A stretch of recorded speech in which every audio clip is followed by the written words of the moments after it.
The titles everyone is or can be an Agile coach, and I'll try to explain what that is. I'm not trying to put coaches out of business, so if there's any Agile coaches in the audience, I'm not saying that we're diluting your role or anything like that. So I'll clear the air right away for that. I'm not going to talk about me so much. I'm from Cary, North Carolina. I've been doing Agile for quite a while. Speaking of Schwaber, my Scrum Master certification, I went to Ken Schwaber's class in 2004. So I was just calculating it the other day, and I'm coming up. I'm not that far away from a 20-year anniversary for my CSM, which scares me from an age perspective. So and I wanted to go to Ken, and I doubt whether he's changed much from 20 years ago to now. What else? I collect potato heads. My favorite potato head is Darth Tater, for what it's worth. And I'm a dog lover, a grandfather, father, husband, and grandfathering is one of the greatest jobs I can have. So I'm really enjoying being a grandpa. Enough of that. The agenda, there's a couple areas I want to talk about. Consider this a primer for Agile coaching, and some of the frameworks and terms and mindset points of Agile coaching. So we're going to explore something called the Agile Coaching Growth Wheel. We're going to explore what a coaching mindset. Just like everyone talks about an Agile mindset, there's, believe it or not, there's a coaching mindset. So we're gonna explore some characteristics of what that might look like. Then we're going to explore a conversational model for having a coaching conversation. I find it very helpful as an intro model or framework. And then we're going to, like I said, we're going to do some practice. So there's 3 main modules and then some practice for everyone. When I say coach or coaching, a couple things. I wrote a book called Extraordinarily Badass Agile Coaching. The 1-year anniversary published was, I think, yesterday or the day before. So it's been 1 year. And one of the mistakes I made, I hate admitting it, but sometimes you make mistakes when you code freeze a book and you publish it, is I had Agile Coaching in the title. And I think that was a big mistake for me because it narrowed the audience to people who have Agile coaching on their business cards or Agile coaches on the org charts. Maybe Scrum Masters would include themselves. But the mistake I made was I wanted the audience to be much broader than that. So I have this view when I say everyone is or can be an Agile coach, it's not turning you into a coach, but it's having coaching competencies and skills.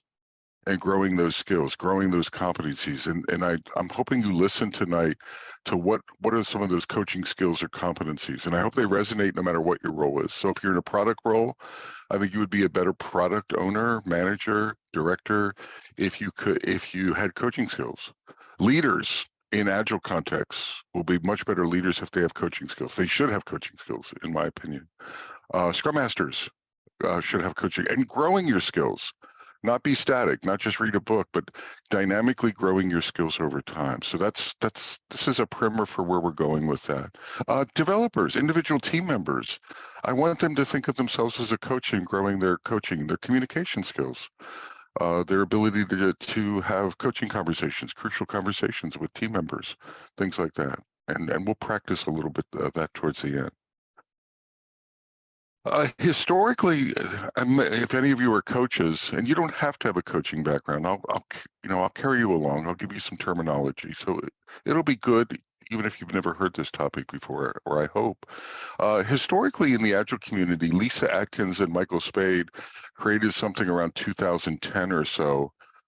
When Lisa wrote her book. So around that time, they formed a company called Agile Coaching Institute, and they created something called the Agile Coaching Competency Framework, which is still an active framework used and leveraged in certifications and things to this day. A lot of coaches reference it. And what it says is there are aspects to coaching. Agile coaching isn't just one thing. Sometimes we use the term competencies. So there's a variety of competencies in the coaching. I use the term interchangeably stances, if that makes sense. Like I have one stance versus a different stance as a coach. So the meta umbrella is coach, but I will show up with different stances or different mindsets. The 4 primary stances that the Agile Coaching Competency Framework defined were teaching, mentoring, professional coaching, and facilitating. And teaching, I think, and mentoring are relatively self-explanatory. It's coach as teacher. So when you think about a competency or stance, it's you're coaching as what? What mindset are you putting on? What is the stance that you're showing up in service to your client? So I'm going to introduce that term of we're coaching a client. And client is overloaded. A client could be a Scrum team or a Kanban team. It could be an individual. It could be it could be a community of practice. It could be a group of leaders or an individual leader. So it's not just one person, but the coach is coaching a group or a system or an individual for that matter. So it's a client. So I'm coaching a client as teacher. I'm teaching them. To me, I think spatially sometimes the difference between teaching and mentoring is when I'm teaching, I'm facing someone, I'm explaining things, I'm looking at them face to face. Please don't either virtually or in person. When I think of mentoring, I think of side by side or shoulder to shoulder.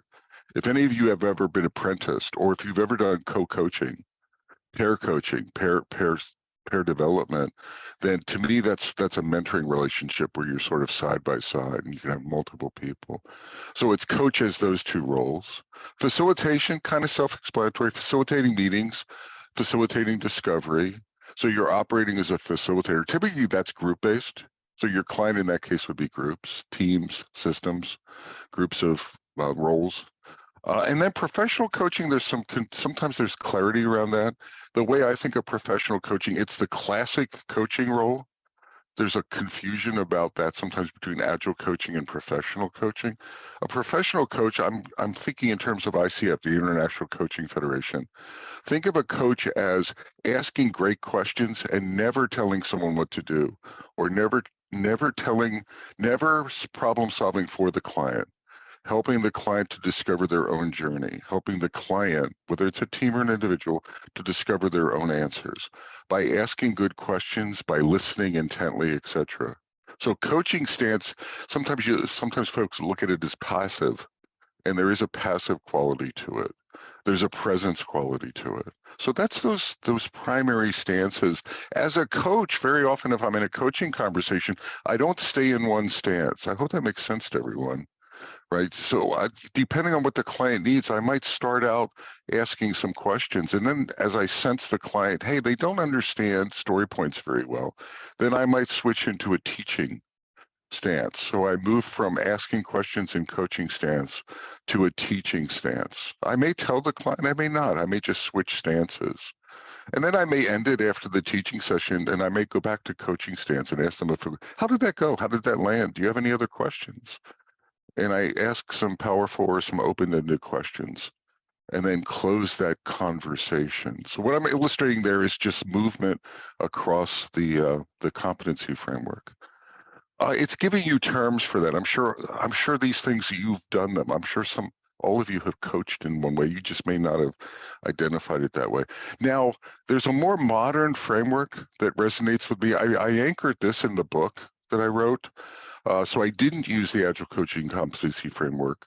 I found the Agile Coaching Growth Wheel, which to me, it expands on some ideas in the Coaching Competency Framework that I liked and resonated with me. It's a little bit more modern, and I wanted to anchor on a framework, and this is the one I chose. There's some references. It's in the open source community. The Scrum Alliance is doing some work on it, more in open source. And there's some references here. I'm not going to tell you the history. There's a history. I think the genesis was around 2016, 17. Some agile coaching retreats. Coaches independently came together. I believe it was in Europe, and they came together and they started ideating on what works for the competency, the ACCF, and what extensions might we want? What are useful extensions? So I'm going to reference this. I want you to think about the growth wheel when you're thinking about stances. I just gave you a history lesson with the ACCF. One difference that the coach wheel brings in that I think is powerful, one of the things that resonated with me is the ACCF never really talked about the coach as an inside-out role. But I like this notion of, in order to be an outside coach, I need to coach myself first. Does that resonate with anyone? Right. So I think of agile leadership as being inside out. I mean, it's easy to lead others, but what if I'm not leading myself? What if I'm not walking my talk as a leader? Like, one of the most powerful things I can do as a leader is show people that I'm willing to walk and talk the agile principles myself, right? The values, or not, or not, right? I just tell people that I want you to assume those values, but I'm not willing to walk them myself. So the self-mastery part of the wheel, I think, is incredibly important. It's being a good role model coach. Have any of you ever coached a team? What's a common thing? WIP limits. Anyone ever hear the term WIP, work in progress limits? WIP limits, very often coaches, we will chastise teams because they have too much WIP. Anyone ever do that? Any coach? Give me a hand up or something like that, where you're coaching a team and they have too much work in progress and it's causing them to slow down. And we'll chastise them and we'll tell them why, or we'll try to help them to reduce their WIP or whatever. And our intentions are pure. But then if you look at us as a coach, I'm telling my teams to reduce their WIP, but my WIP is insane. Does that make sense? I have 3 meetings in progress. I'm reading 52 books. I have 22 clients, 18 scrum teams. So I'm telling people to do something, but when they look at my life and how I show up, it doesn't resonate with my lips, right? So I'm not walking my talk. That's an aspect, I think, of self-mastery, where we're self-aware of that. There's some coaches that lack even the self-awareness that they're not walking their talk. They think they are, but they're not aware of it. So things like self-care come into self-mastery, mindfulness, being humble, right? Having an ego, but really not just saying you have humility, not just saying you're a servant leader, but being a servant leader. Your behaviors align with that. Having a coaching presence. Another funny thing that I find in the community is people love to coach, but when I ask Agile or anyone who's coaching, I'm like, do you have a coach? And very often the answer is no. So I'm like, well, fantastic. So you love projecting coaching, but are you walking your talk? Do you have a coach? Are you coaching others? Do you have a mentor? And are you mentoring others? And I think part of self-mastery is learning from both. I have multiple coaches and I coach, and I have multiple mentors and I mentor. And I think it makes me a better coach. It certainly. Now, I'm not saying I'm the most coachable person in the world. I'll argue with my coaches occasionally, or they'll aggravate me. But over time, I'll ponder what they might be saying, or the conversations we're having, the questions they're asking. So that's self-mastery. That's a difference. Here's what it does to the stances. The Agile Coaching Growth Wheel extended the stances a little bit. So don't forget what I explained earlier, but I want to extend them a bit. So coaching, it maintained coaching and facilitation. Professional coaching and facilitation are stances in the growth wheel, just like in the ACCF. Guided learning actually took teaching and mentoring and put it together. So they're exactly the same as the ACCF, but they're aggregated in the growth wheel. And then what the growth wheel did is it added 2 other stances, not full-time stances, but part-time stances to increase the skill, depth, and breadth of the coach.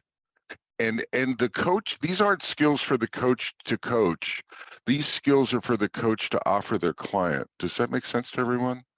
Right? When we're coaching a client, we're not doing it for us. We're serving them.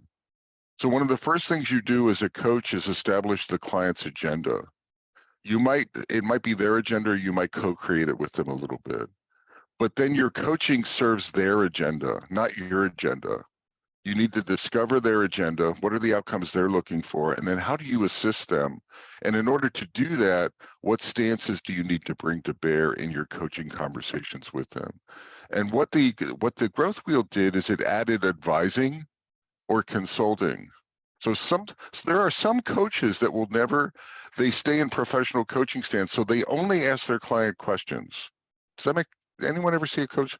They're very stuck in professional coaching stance, and they don't switch. Even if the client actually occasionally your clients need to be told what to do. Not very often, but or firm advice, consider it firm advice that you're giving them in a Scrum context or an Agile context, a Lean context or whatever.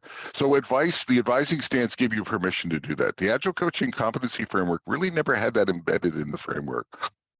The other additional stance is a leadership stance. And I think this complements self-mastery. The leadership stance is the leading by example. Does that resonate with a few folks?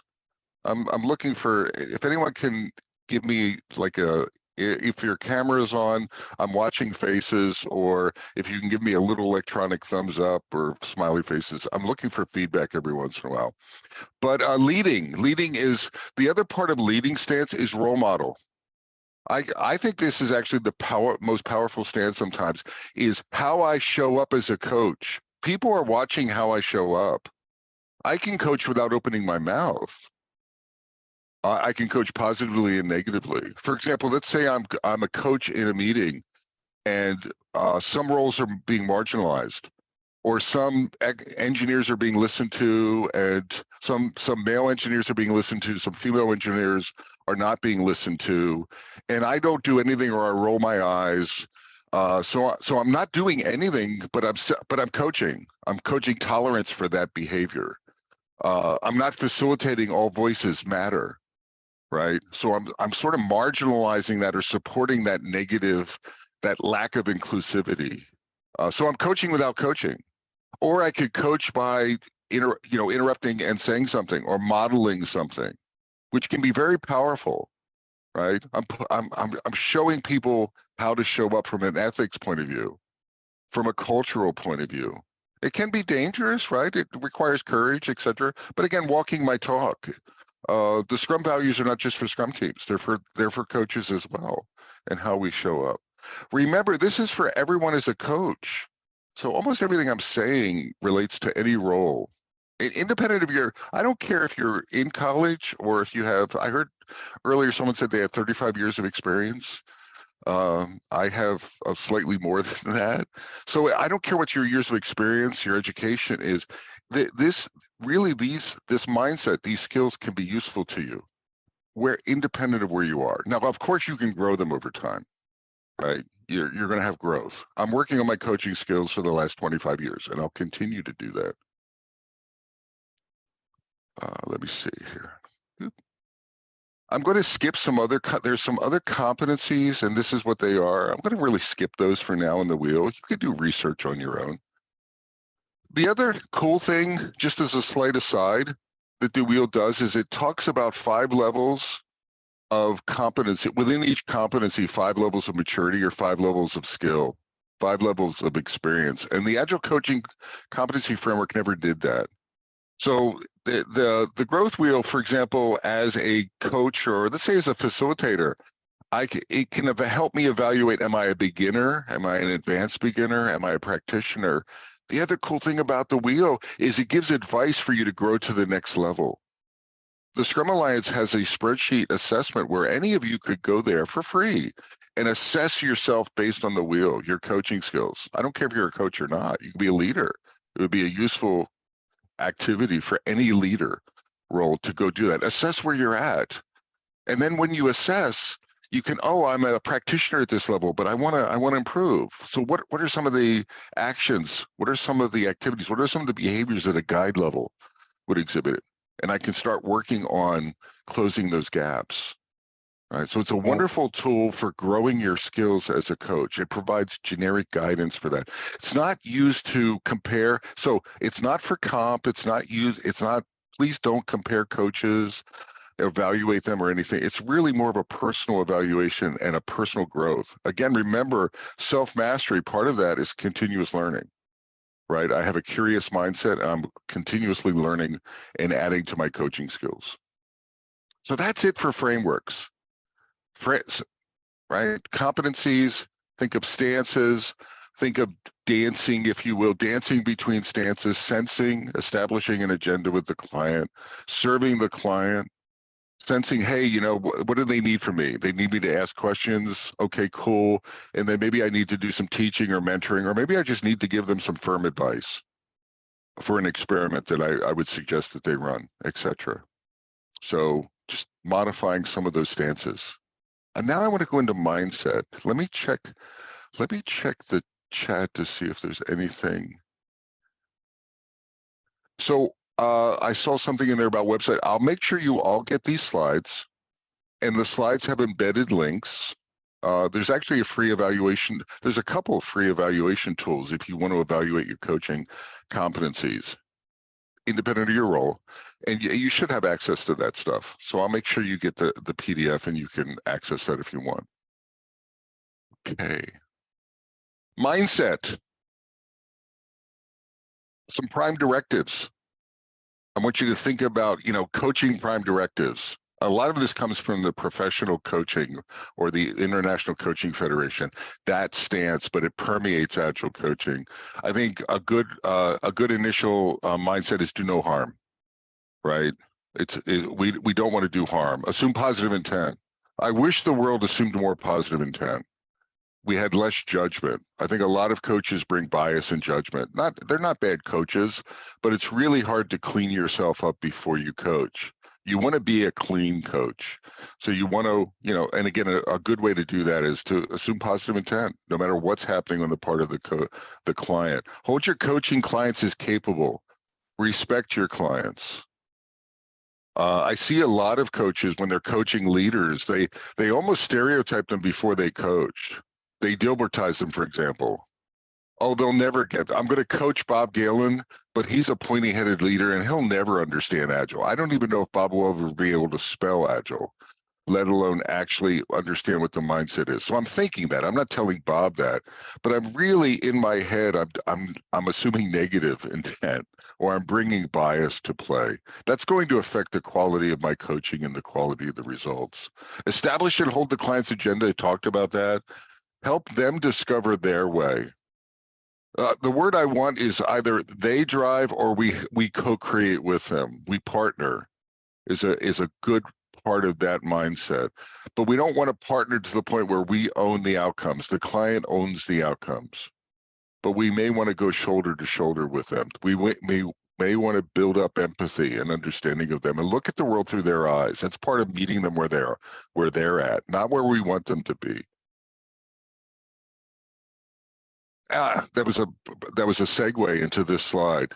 A lot of times coaches, internal coaches, they're being paid to change a Scrum team, to convert a Scrum team, to make them high performance. So when they meet the Scrum team, they don't meet them where the Scrum team is or where the Scrum Master is. They meet them where they need them to be. They meet them where they want them to be. I want you to be high performance. And we only have 2 sprints to do this. Right, that's fine. You can do that, but it's more effective if you meet the client, the team where they are, and understand where they are. It's more respectful. It's actually going to, it's going to resonate more with them, and then help them aspire to go to those directions. It's much more powerful. So we're inspiring them because they have to change themselves. Does everyone realize that with Agile coaching, whether you're a leader, you can't change people. They have to decide to change themselves. That's one of the secrets of a coach. Sometimes we want to fix people. We want to change them. We want to convert them to a scrummer. I mean, we can inspire them. We can explain it. But in 25 years, I've never turned one person overnight into an Agilist. You can't, they have to, everyone has to respectfully do that for themselves. That's a personal decision. So we have to step back and realize that we can't change people, but we can do a heck of a lot to help them move down the journey. Empathy is another partner. The more you can walk in people's shoes, part of meeting people where they are is looking at the world through their lens. So I was developing software in the late 70s and the early 80s, if that makes sense to everyone, right? And so I am a trained software engineer. There is no way that I know what it's like to develop software today. Even if I was writing code a year ago at another company, I would still, if I was coaching in another company now, I need to understand that I don't have empathy.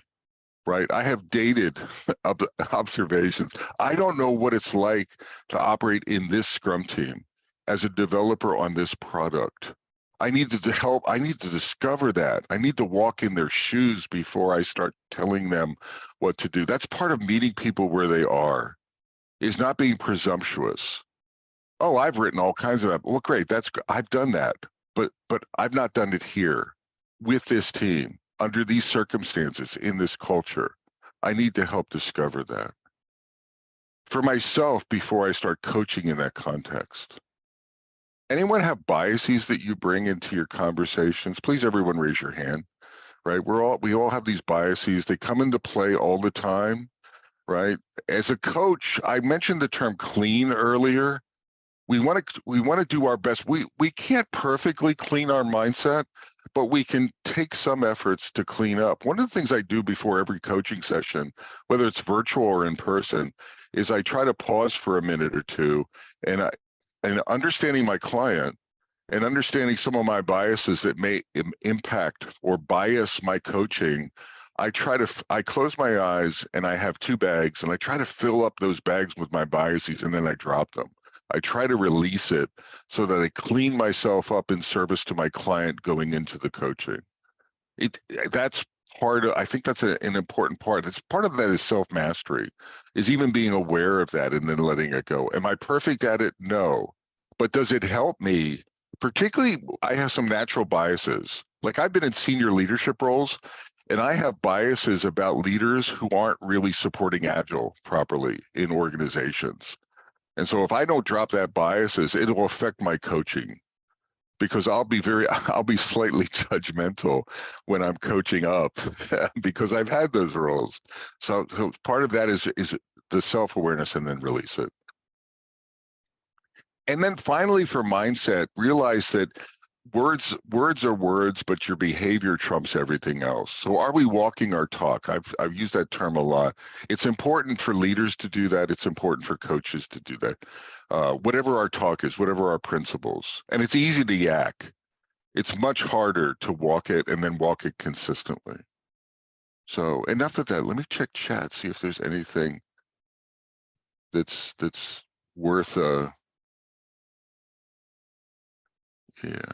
There's some nice comments there. I appreciate the comments. I think it's going well in the chat. All right. The third thing that I want to talk about, let me do a time check. All right, I'm doing okay with time. Coaching conversations is, what does a coaching conversation look like? And I have a model or a metaphor that I found useful and I want to share it with you all.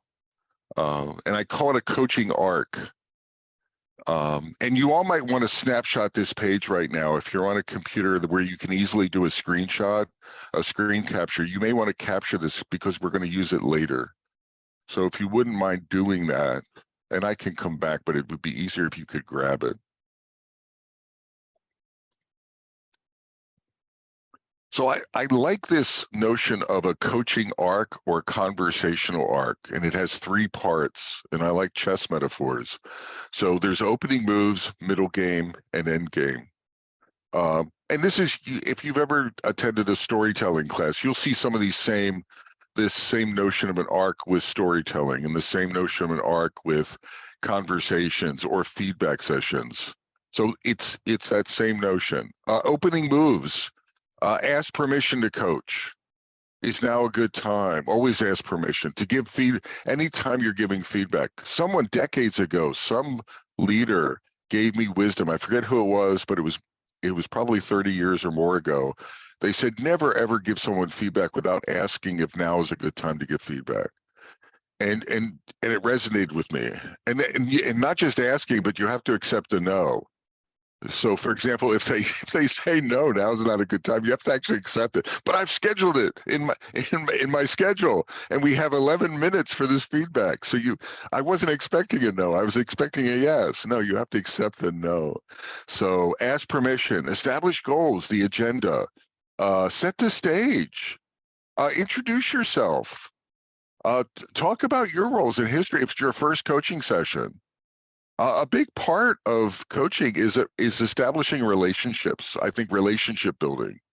Now, you don't want to become friends with your clients, but you do want to sort of get to know each other and establish relationships to improve the coaching arc. Open-ended questions, explore with some questions. How was your day? What's the biggest challenge you're facing? What keeps you up at night? I know that's a silly question, but things like that. And then just you're sort of breaking the ice and your direction finding. Part of the opening moves, I usually enter opening moves in professional coaching stance. Does that make sense, Lynn? Right? I'm asking questions. I'm exploring. I'm in professional coaching stance. But I rarely stay in professional coaching stance. In the middle game, I'll switch based on what I hear in the opening moves. I may, I need to switch into mentoring or coaching or training, teaching. Or I just need to give them some optional, some options, some advice, or share some stories of my experience, and then see where it goes. So I'm using those opening moves to sense the next step. A metaphor I have with clients is I'm dancing with the client. Everyone sort of, I know I'm not a dancer, I'm not a ballroom dancer, but I in my mind I am. So I think in terms of I'm dancing with my client. I'm sensing what their agenda is and where is the coaching stance I'm using landing. And if it is, great. And if it's not, what do I need to switch to in service to my client? So I don't dance all over the place, but I usually adopt 2 or 3 or 4 stances in any coaching conversation, a single coaching conversation. And the opening moves is a trigger point for that. The middle game, widening, brainstorming, options, strategies, narrowing, seeking to understand, listening, asking some open-ended questions, but maybe providing advice, maybe sharing a story, having a teaching moment, clarification. And then end game is where you're landing things. And it's not the end of the coaching. You may have an arc that leads to an arc that leads to an arc. Everyone with me? If you're coaching someone, a team, you can have multiple arcs, conversations going on over days or weeks or whatever, but they'll relate to each other. So end game is closure, ownership, action setting. How did I do as a coach? How did this land? How could I improve? How could my coaching improve in service to you? I wish more coaches ask that at the end of their coaching sessions. Repeat, schedule something. Repeat what you heard. Did I miss anything? Sort of, this is what I heard. Did I get it right? You can do that along the way. So powerful listening or active listening skills are a good part of it. Does the metaphor help everyone? And I want you to sort of plan. I'm going to have this view in our exercise that we're going to plan the arc. The other thing is there's activity pre-arc and post-arc. So I want to add something before and after. The pre-arc planning is your mindset. Remember I said I had that baggage, I wanted to get rid of my biases? That to me is pre-arc activity. I'm cleaning myself up to make sure that I'm present for the coaching. I'm not thinking of 52 other meetings. I'm showing up fully present for this client and this coaching. So I might even plan a little bit. I might plan, hey, how am I going to enter? What do I think their agenda is? How do I best serve them? So I might have a game plan, a strategy, and I use the arc to plan that strategy. And then the post-arc activity is more of a reflection, a mini retrospective of how did it go for me? What adjustments do I need to make in the future to serve this client? So there's sort of pre and post activity. It could be 5 minutes for each. It doesn't have to take a long time. But part of your planning, when I ask you to plan your arcs, is not only opening moves, middle game, end game, but pre and post. Like what is a key for my mindset? I need to enter with respect. I need to enter with curiosity, right? How am I going to enter? What's my mindset going to be like?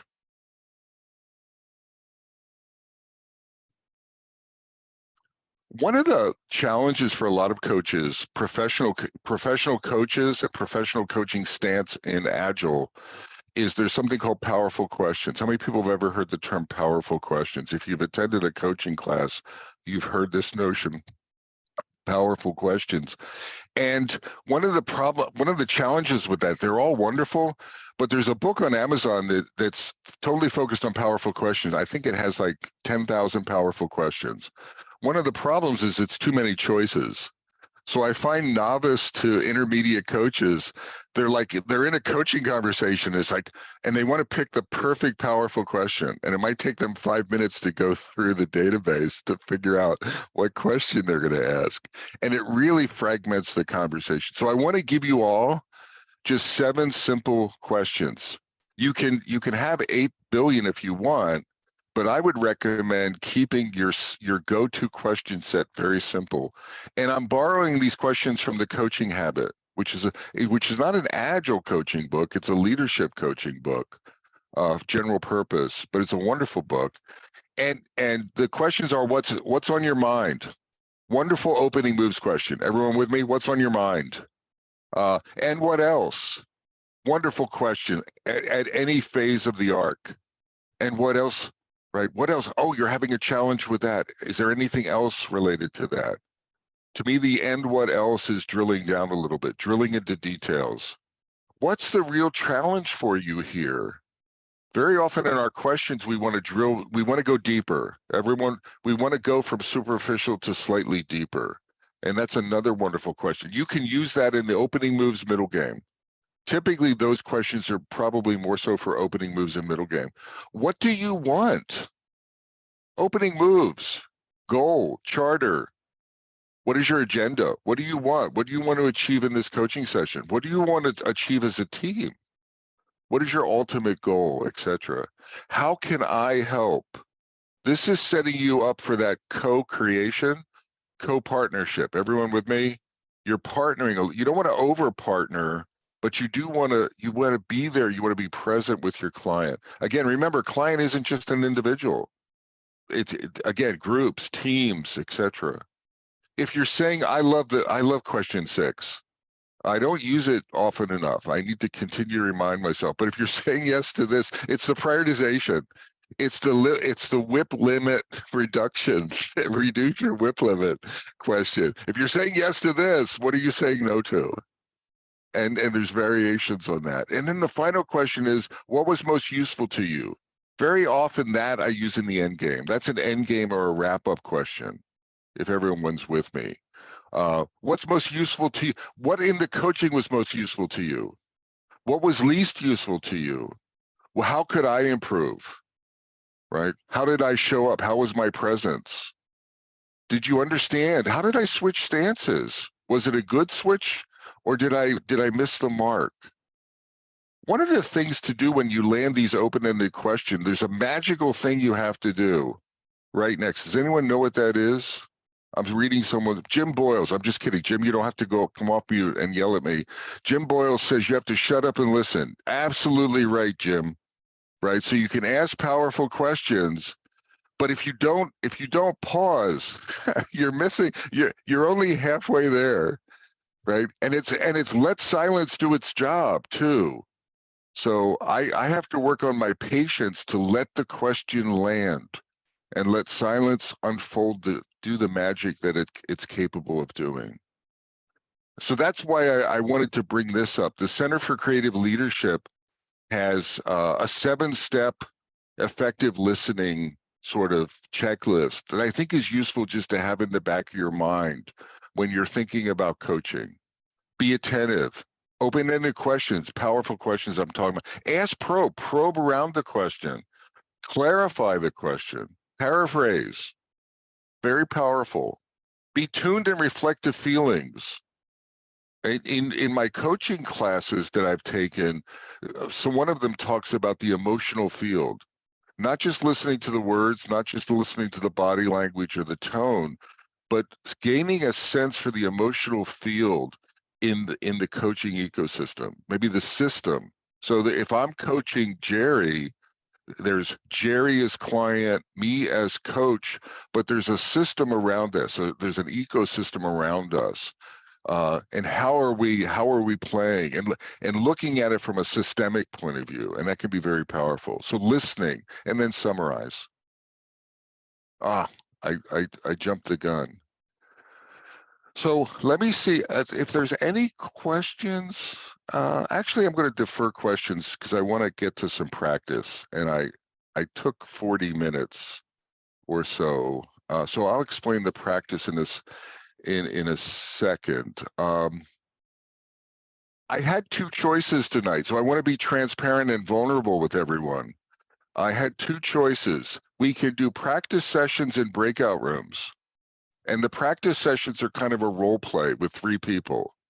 So I could have broken you all up into triads of 3 or 4, thrown you into breakout rooms, and giving you some dynamics to practice a coaching, to actually role play. Has anyone ever done role plays like that, like conversation role plays, feedback role plays? Exactly. I could have done that. I decided not to. One of the primary reasons is I've noticed when I do that, I've discovered that role playing is probably public speaking is one of the most feared things on the planet Earth for most humans. And role plays is probably number 2. So what happens in these presentations is like 50 to 60% of the attendees just go for the exits. So they just run whenever I say breakout rooms and role plays. So I don't want you to run. So but that role play in my materials, I talk about dojos, practice dojos. They can be very effective, but we're not going to do it here because it has side effects. What we're going to do is I'm going to give you a scenario, and then I want you to think, everyone, I'm going to come back. Remember this arc. Take a screenshot of that arc and remember everything else that we've talked about. But that arc's going to be useful. And I want you to grab a piece of paper and a pen, and I want you to draw an arc on it, and it's opening moves, couple lines, opening moves, middle game, end game. And remember, there's pre and post. And I want you to focus on pre. Post is really we're not going to simulate that. And what I'm going to do is give everyone a chance to think about the scenario and how would you approach the coaching? What would be your mindset thinking? What would be your strategy? And I want you to jot down some notes over the arc. How am I going to enter? What's my mindset? What would be my entry stance? What might I need to switch to, right? What kind of questions am I going to ask? What about relationship building, etc.? Focus on relationship. I don't want to jump into, meet them where they are. This scenario really needs to be met where they are, not where I want them to be, even if I'm frustrated. So I want you to jot some strategic notes. This would be your prep before a coaching session, but you're going to react to my scenario. And then if you have some things from your paper that you want to throw into chat, I'd like to see some of those key ideas float into chat. Everyone with me? Enter this way, and we'll monitor the chat. So with all of that being said, I'm going to show you, let me do something in chat.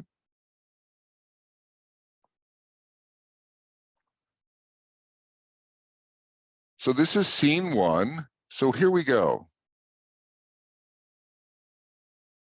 I'll set the stage, and there's nothing right or wrong. And you're just scribbling some strategic notes. So you're an Agile coach. That's you, who is trying to spearhead an Agile transformation.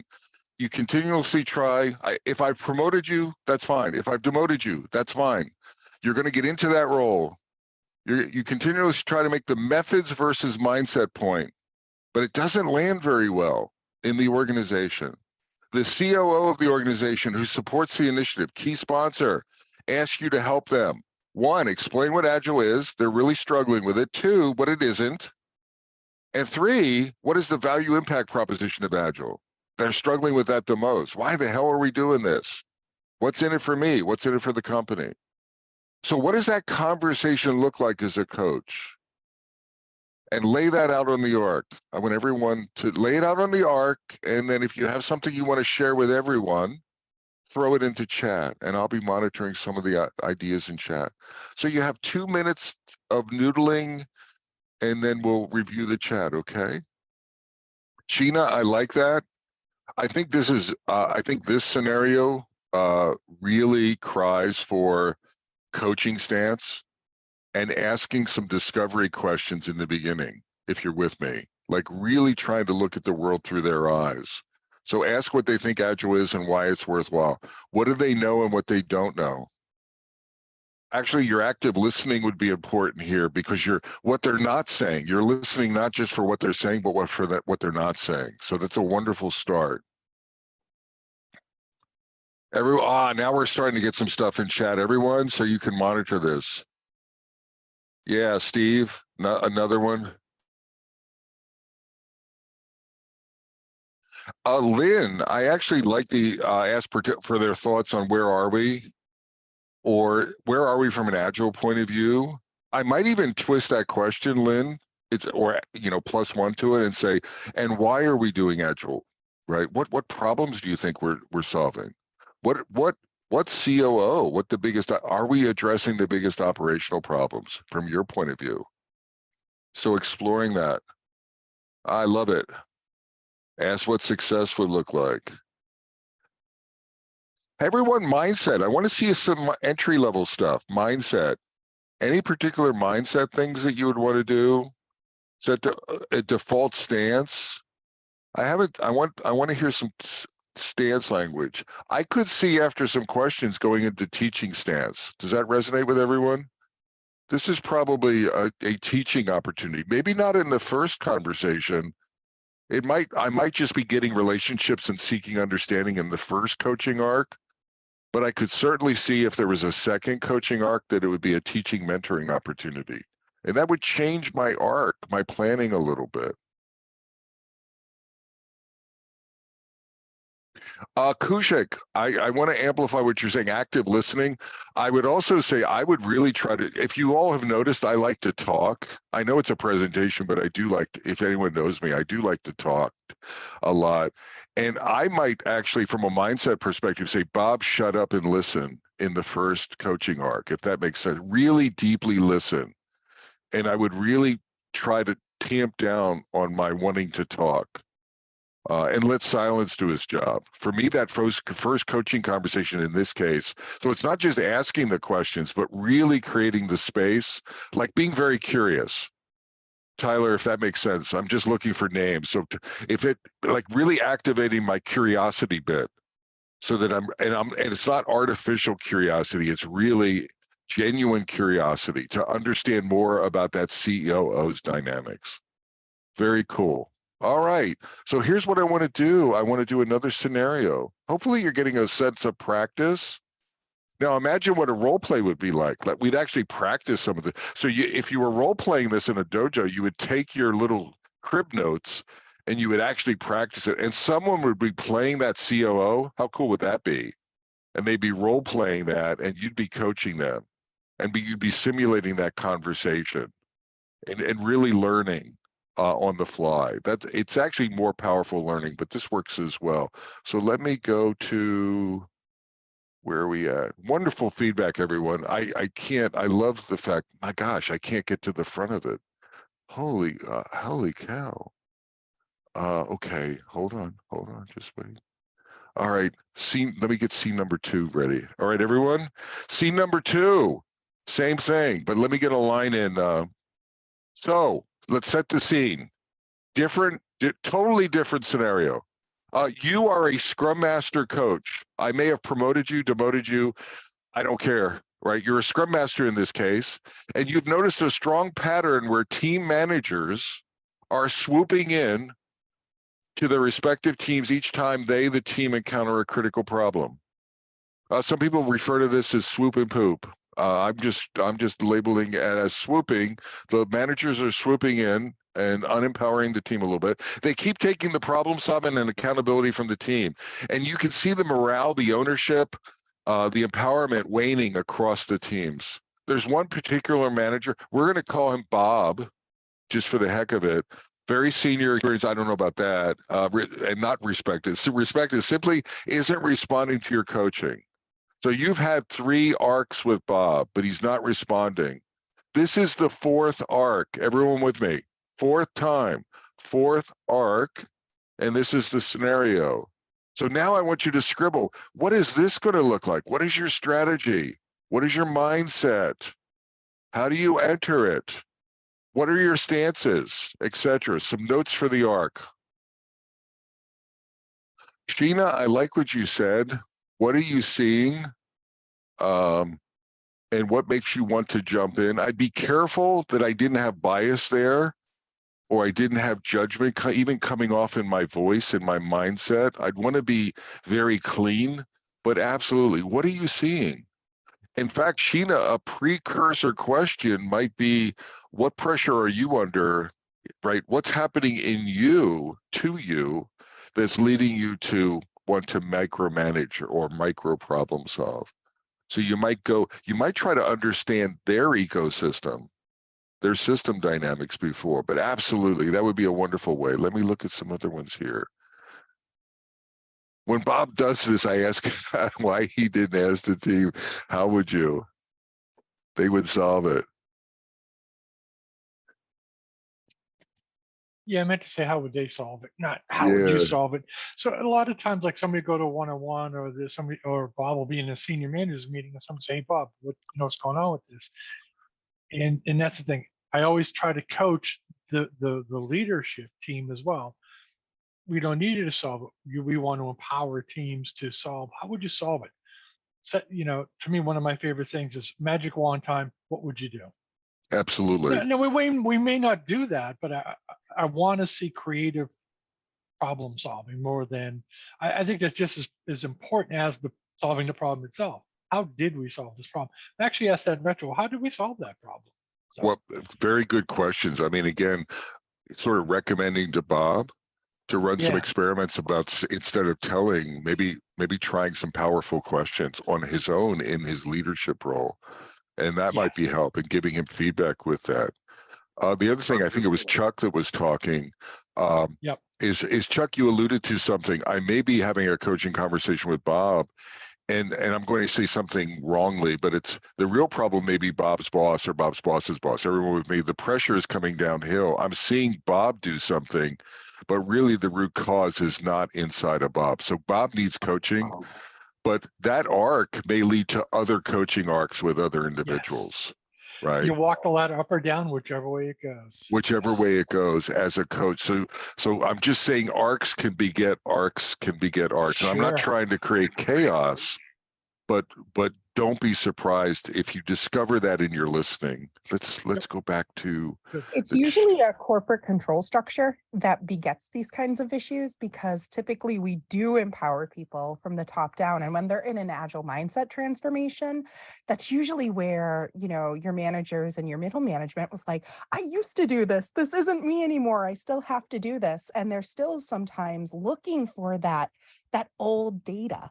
So it's worth also asking, what data could we help you obtain, and why are we obtaining this data? And is it still relevant? Because it could lead to a more systemic issue.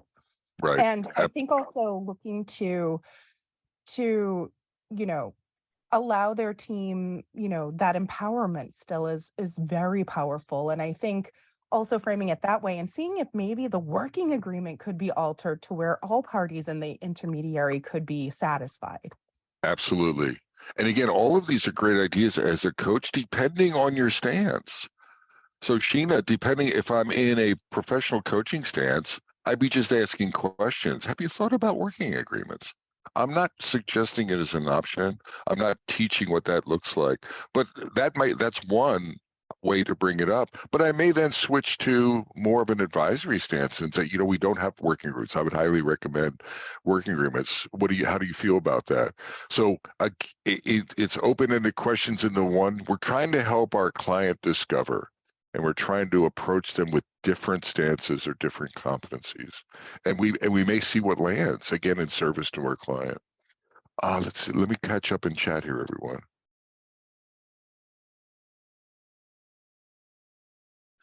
Training, I find that I do some what I call soapbox moments, which are really training moments in my coaching, and I sprinkle them into a lot of coaching.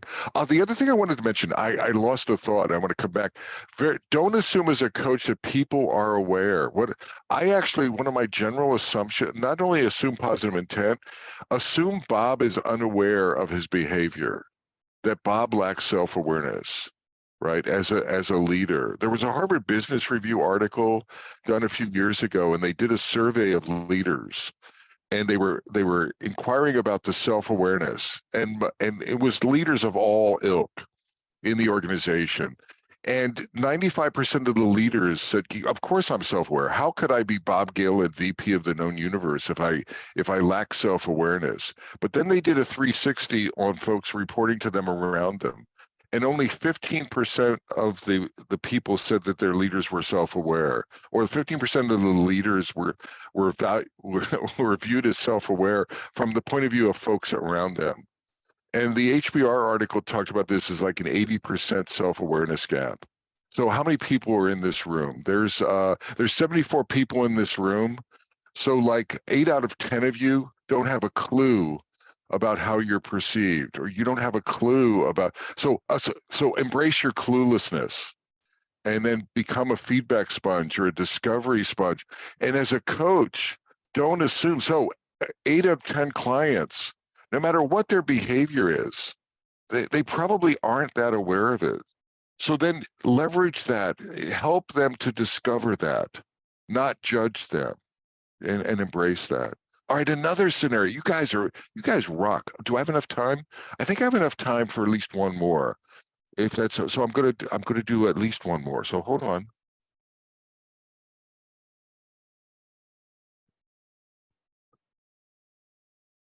And I want to say I love the feedback. I hope you're all reviewing chat. So there's wisdom in the chat for everyone. So please be mucking around and looking in the chat. So here's the next scene. Let's see, do I want to do this one? Oh yeah, I do want to do this one. This is one of them. All right, so you're the Scrum Master of a team who has recently adopted Scrum. One team member, the team lead, is really struggling to work within the dynamics of a cross-functional team. We're going to call them Bob again.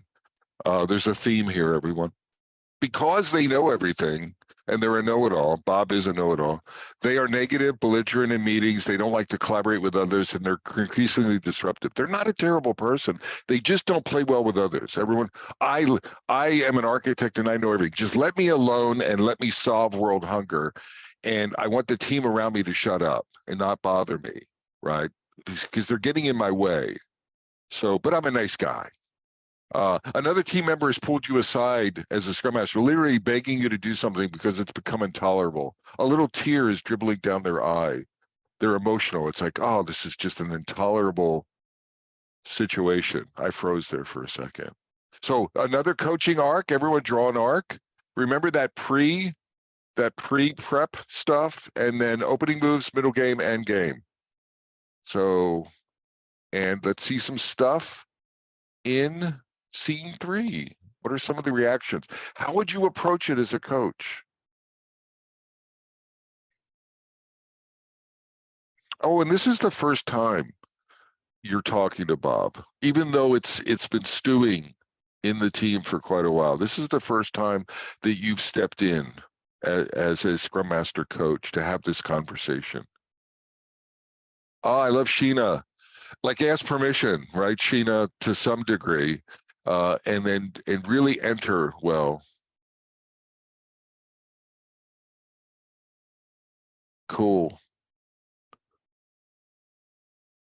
Any other feelings? Victor, I like that, or variations of that. In fact, not leading with judgment. Like, what is Bob? This is that empathy card, Victor, if you're with me. Discovering what does the world look like through Bob's eyes. He might express exhaustion. Yeah, I've noticed that you've been doing everything for the team. How does that make you feel? I'm just kidding everyone a little bit.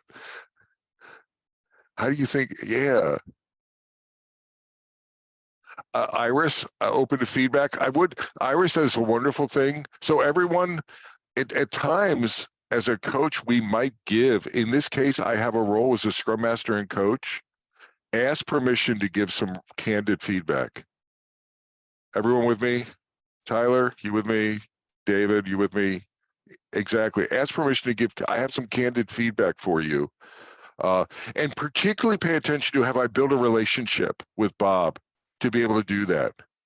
If any of you have ever studied or read Radical Candor, there's one of the dimensions in radical candor. In order to give radical candor or radical feedback or congruent, clear feedback, is there's this care personally dimension. It's the vertical dimension. To me, it's the relationship dimension. You can't just spew radical candor if you've never done some of the heavy lifting to establish relationship. And in this point, what Kim talks about, Kim Scott, the author, she talks about the care personally dimension. So does Bob know that you're not giving him feedback to brutalize him, you're giving him feedback to make him better? It's for Bob, right? And you've established relationship for that. Tyler, exactly. Relationship. I would lead with relationship as a coach, if that makes sense. I can't put it in the arc everywhere, but you want to be thinking about what is the level of relationship I have to the outcomes and to the agenda, if you're with me. And I may need to do some relationship building. In fact, Julie, Kerrigan, if it's the first meeting, maybe the entire coaching session is related to what? Relationship building and empathy building. You with me? So in that case, even though I have people beating up my head and the team, everyone is in tears in the team. I'm kidding around a little bit, but I have all this sense of urgency. I still need to enter the coaching conversation with calmness and focus on empathy building and relationship building. Right? That may be my first arc. Come hell or high water, I need to focus on that. Anything else? I love it. Chuck O'Leary. Have Bob educate me how his work interacts with others. Actually, Chuck, to explore his work more. What's going on? Why? I've noticed that you're not working with team members so much, that they actually hover around you. What's going on with that? What's the driving forces? Again, clean questions. Be careful, because Bob could probably trigger.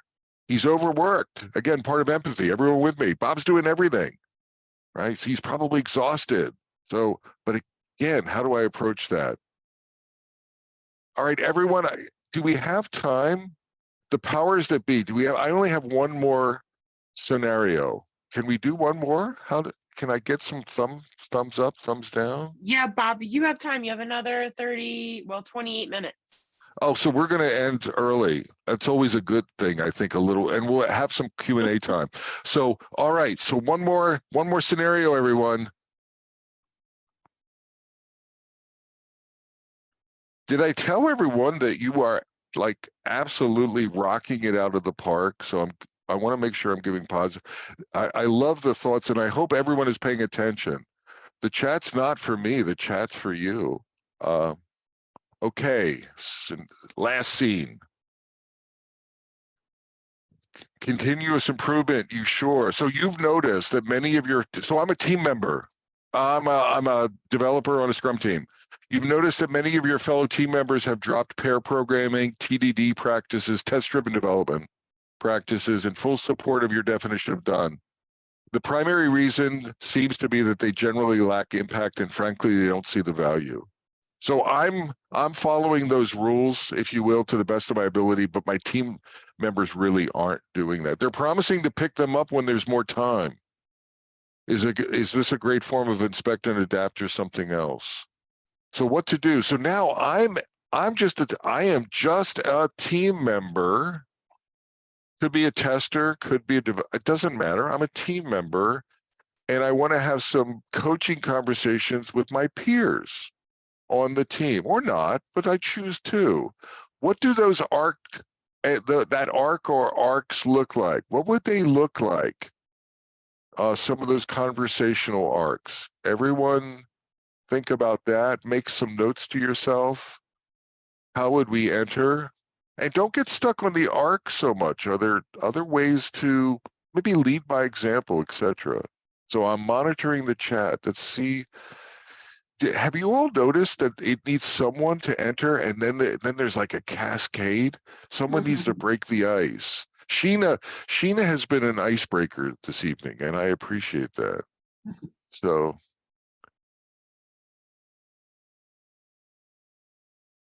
Sheena, I'm taking that maybe as a group. So one central approach is, do I bring this up perhaps in a retrospective? That might be an option, and have a coaching-ish conversation with the group. Or do I do it with individuals? My inclination might be to do it with individuals. It's not right or wrong, and I might start pairing with people or something. But that might be an option. Rick, if you're a QA guy, you could bring up bugs and rework. And then maybe inspire the team with the outcomes and the results, Rick. I'm putting words in your mouth, but you're absolutely right. Chip, the retro is a wonderful place for this.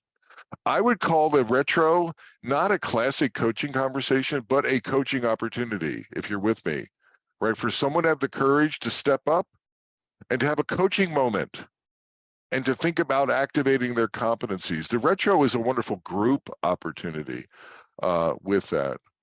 What does the team find valuable?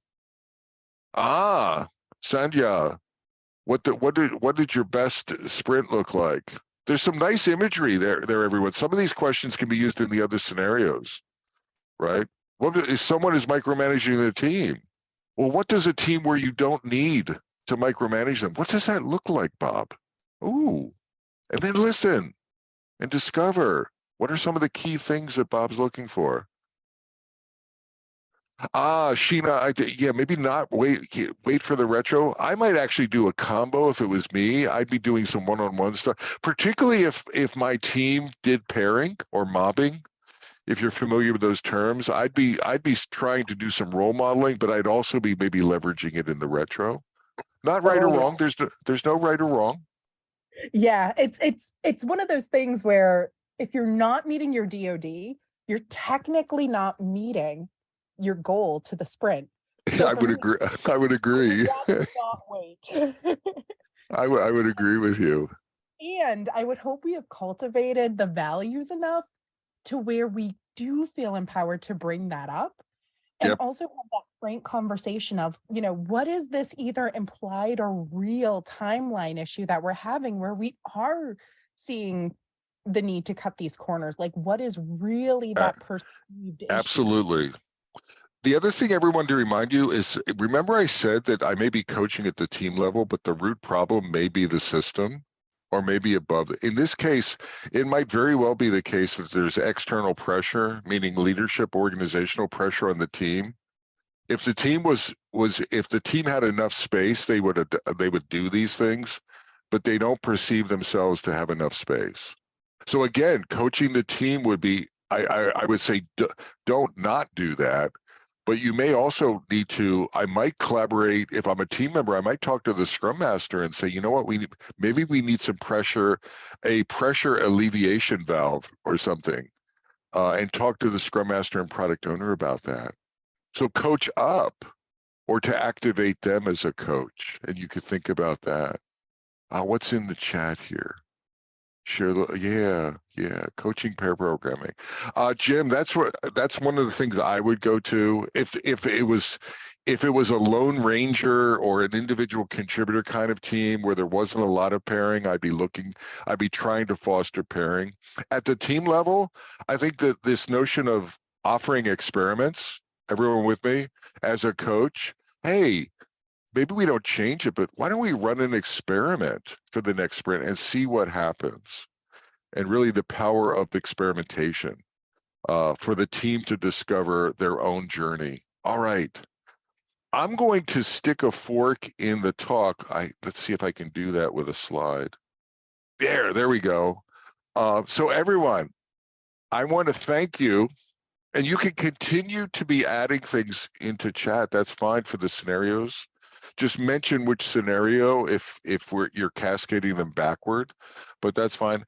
I really the message for me, the big message is I want everyone to sharpen, establish, get a baseline, and sharpen and grow their coaching skills. And I posit that it will make you better at whatever role you're in. If I'm a BA, it'll make me a better BA. If I'm a product owner, if I'm an architect, I really think it'll make you better. And I'm not trying to turn you into a coach. I'm talking about being self-aware of coaching competencies. Think about it. Improving your listening skills. Who amongst us will not be a better whatever we are if we improve our listening skills? Who among us will not be a better whatever we are if we improve our empathy, right? Our empathy for leaders, our empathy for the customer. Come on. So really think about that. And that's the big message. And you don't have to do it overnight, right? I've been working on this and I'm probably not a good case study, but I've been working on coaching for 20 years and I'm not done. I'm still working on myself. I use the wheel to baseline where I'm at and to plan my improvement activities. I'm a continuous learner. So where I try to be a role model. All right, enough of that. And to become well-rounded over time. So that's the net of this talk. There's some links here. Someone mentioned earlier, there's some tools. This mentions a tool where you can actually do a free assessment according to the wheel if you're interested. And there's some links here. So I'll make sure you get this PDF. But with that being said, we have a little time for Q&A. And I don't know how we're going to do it. We can do it. I'd prefer doing it maybe just people coming off mute and just asking a question. So raising your hand and then we can recognize you. If there are any. David, you have a question? Your hand up? Yes. Regarding the Scrum Alliance assessment, I noticed that they've just really published the rubrics for the first 3 levels, and it's TBD for levels 4 and 5. Any idea what's happening there or when that might be updated? So I can't answer the date question, David, but I can answer the what's happening. So there are working groups. So the Agile Coaching Growth Wheel is a work in progress. In fact, it was one of the biggest challenges I had when I was writing the book because I chose to anchor on the Agile Coaching Growth Wheel, and it was a slight moving target. There's a working group that's actively developing levels 4 and 5. They're actively looking at even developing different perspectives in the competencies. I'd say it's probably 80% complete. There's probably going to be an update to it this year, 2023. But I don't think it's ever going to become a static thing. And these are community-driven groups, David. So they're volunteers. So they have day jobs. So it's just they're working. I mean, they're passionate about it and they're working on it. I would encourage anyone here. There's room for other people, not hundreds, but if any of you have skills and thoughts and passion around this, you could volunteer and be part of those working groups. Any Kushik, question? Hi, Bob. So you did mention that as a coach, we need to sometimes transition into being a teacher or a facilitator. So how do you draw the boundaries, or how do you have the distinction on when to take up that role? Do you have any frameworks for that, or? No, it's really the best I have. I don't think it's, to the best of my knowledge, there's not an algorithm or a checklist or a flow chart that tells you when to do it, Kushik. It would be nice, I think, if there was. Remember that I was talking about dancing with the client? I think as a coach, you have to sense. So it starts with agenda. You with me? So make sure a lot of coaches don't establish and co-create clear agendas. Not just an overarching agenda with the client, but an agenda for this session. And then based on that agenda or the goals with the client, that can help drive, hey, what stances would serve that agenda? So some agenda setting in the initial parts of the conversation. Now, another part of it is your sense. If you're familiar with Cynefin, I use Cynefin as a framework. I think of it as a sense and respond. As a coach, we need to be sensing, not just looking at the client, but sensing their body language and sensing the emotional field to, is the stance that I'm in working to serve their agenda and the goal we have for this coaching session? If yes, then you're in safe ground. If no, you need to sense and respond and maybe switch gears. You with me? Now, sometimes as a coach, I'll ask the client, what stance, if it feels to me like I might talk to Julie and say, Julie, it feels to me like I'm asking too many questions and you might be getting frustrated with me. Is there a stance that would better serve your agenda? She might say, Bob, could you mentor me? Just could we go side by side and could you show me or give me an example of how you would handle it, and we could talk about that. So literally there, I'm partnering with my client to figure out what stance. The stance needs to serve their agenda.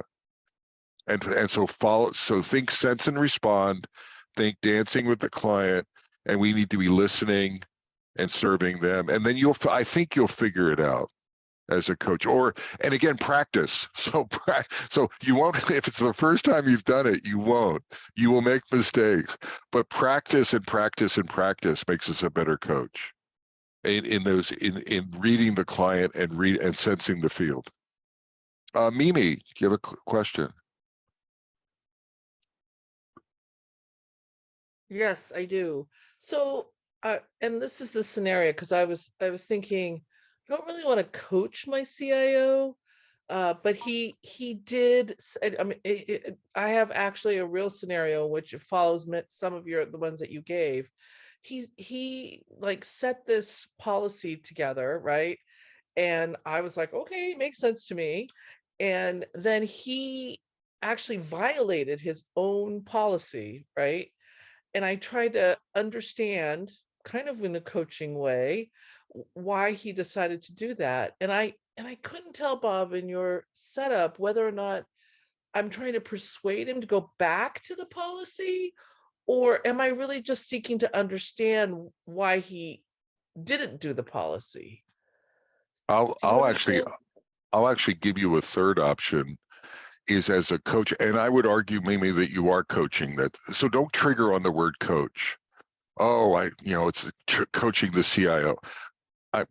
Yes, you're coaching. You're not their coach. I want you to think of the metaphor of, you want to reveal, one of the keys is, as a coach, no matter what direction we're doing in the client, you can't change the client, but they may not be aware. So you'll hear coaches talk about holding the mirror up, or reveal the system to itself.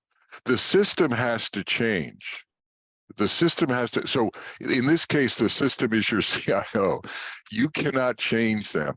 However, you can reveal the behavior to them. You could reveal the impact it's having to them. You could reveal the inconsistency. You could be curious about the why behind it. Not in a judge. Now, your mindset, you need to be really sharp on your mindset so you're not appearing to judge. Remember, I talked about, but if you come into that conversation clean and genuinely just curious about, well, he or she may not be aware of it. So you're revealing that. So I think that reveal, or hold up a mirror. You're holding up a mirror. That can be incredibly valuable as a coach, but you don't own the outcomes. And oh, by the way, I don't know if you hold the mirror up 1,000 times if you don't like so maybe you hold it up a few times, and then maybe you pause and you go back and you wait for a little while. I mean, it would frustrate. So again, the system has to recognize and want to change. You can't make them change. So that's food for thought. Julie, what do you got? Hi, so you were talking about reading your client. So I have one who's impossible to read. He's just so opaque. I cannot figure out where he's coming from. Any suggestions in a circumstance like that? I think in terms of walking in their shoes, empathy building, observing, maybe asking them questions not about work, but about school, about their upbringing. I mean, be careful about this, but I would really be looking to discover, so they're opaque, they're not sharing, they're not showing vulnerability, they're not very transparent. That's fine. I might start just trying to discover more about them, and not just about from the workplace, but more about them professionally, more about them personally. Not necessarily their family, but what are the driving forces? What are their biggest failures? What are their biggest successes? What are they passionate about? So really not just going on a discovery journey, Julie, as part of relationship building. Now, one of the things you can do to foster that is you can show vulnerability. Remember I talked about role model can be a very powerful coaching stance. Mm, So instead of asking them, I call it death by 1,000 coaching questions, you might actually show vulnerability yourself first. You might start sharing more things about yourself, and and then that might model for them that it's okay and create safety for that. I've found that to be effective. So literally as a coach in this case, you may want to go first and role model some things and then see how that lands with them. Anyone else? Any questions? Well, then I want to thank everyone. It's been I never take, I have privilege to do what I do. The Agile community is wonderful. I never take any of these opportunities for granted. So I just want to thank Agile New England. This is the first time I've spoken to this group. I want to thank every one of you for attending. There's 71 people, and at one point it was like 74, 75. So I've only lost a handful. I'm like, you all hung in there. You all showed incredible perseverance. And I just want to appreciate all of you. And I hope this is fostering a little bit of thinking on your part about this notion of Agile coaching, okay? So thank you all very much. I really appreciate the opportunity.